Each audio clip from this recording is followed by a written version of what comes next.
ఈరోజు మరి గతంలో మరి 75 సంవత్సరాలు పైబడి స్వతంత్రం వచ్చిన తర్వాత మాదిగల పరిస్థితి చాలా దయనీయం. ఈరోజు డాక్టర్ బాబాసాహెబ్ అంబేద్కర్ గారు ఏదైతే ఎస్సీ రిజర్వేషన్ ఉందో ఆ రిజర్వేషన్ని అప్పుడు ఉన్నటువంటి పరిస్థితుల్లో అనుగుణంగా వర్గీకరించమని చెప్పినప్పటికీ కూడా మరి గతంలో మరి వర్గీకరణ మరి మందాకృష్ణ మాదిగ గారు అనేకమైనటువంటి ఉద్యమాలు చేయనటువంటి కారణంలో మరి గతంలో ఉన్నటువంటి అధికార పార్టీ ఏదైతే ఉందో నారా చంద్రబాబు నాయుడు గారు వర్గీకరణ చేయడం జరిగింది.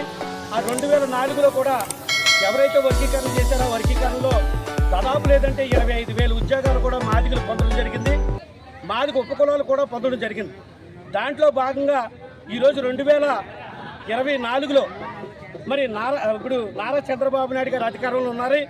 అలాగే నరేంద్ర మోడీ గారు మరి ఇటీవలే హైదరాబాద్లో తెలంగాణలో మరి భారీగా మాదిగలు మీటింగ్ పెడితే ఆ మీటింగ్కి మొట్టమొదటిగా ఒక పిఎం హోదాలో ఒక ప్రధానమంత్రి హోదాలో మరి తెలంగాణ వచ్చి మరి మాదిగలమైన మేము ఎక్కడో అట్టడుగున ఉన్నటువంటి మేము ఎక్కడో అంటరాని కులంలో ఉన్నటువంటి మేము మా కులము దగ్గరికి మా మీటింగ్కి వచ్చి మాదిగలమైన మేము మరి మందాకృష్ణ గారి మీటింగ్లో భుజము తట్టి నేనున్నాను కృష్ణ, నువ్వు కంగారు పడకు, నేను వర్గీకరణ చేస్తాననేటువంటి మాట మరి నరేంద్ర మోడీ గారు ఇచ్చారు.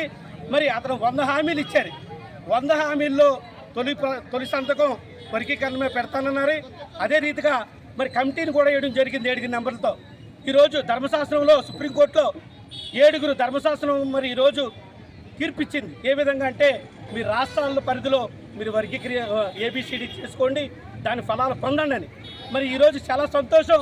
దేశవ్యాప్తంగా మాదిగ ఉపకులాలు కూడా ఎంతో ఆనందదాయకం. ఇది చిరకాల వాంఛ.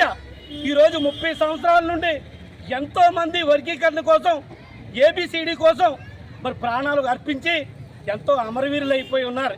ఈరోజు మాదిగ జాతి అంటే అంటరాని జాతి. అటువంటి జాతిని ఈరోజు ఉన్నతమైన స్థాయిలో పెట్టినటువంటి మరి ఈరోజు నరేంద్ర మోడీ గారికి నారా చంద్రబాబు నాయుడు గారికి కూడా మాదిగల తరపున మాదిగ ఉపకులాల తరపున కూడా హృదయపూర్వక ధన్యవాదాలు చెల్లిస్తాం. అంతేకాదు ఈరోజు అసెంబ్లీ సమావేశాలు తెలంగాణలో జరుగుతున్నాయి. ఇవాళ రేవంత్ రెడ్డి గారు మరి నిజంగా అసెంబ్లీ సమావేశాల్లో మొక్క కంఠంతో ఒకటే మాట చెప్పారు. ఇదిగో మాదిగలు ఈరోజు సంబరాలు చేసుకుంటున్నారు, సంతోషంగా ఉన్నారు. దేశవ్యాప్తంగా మనం కూడా అసెంబ్లీలో చాలా సంతోషంగా ఉన్నాం.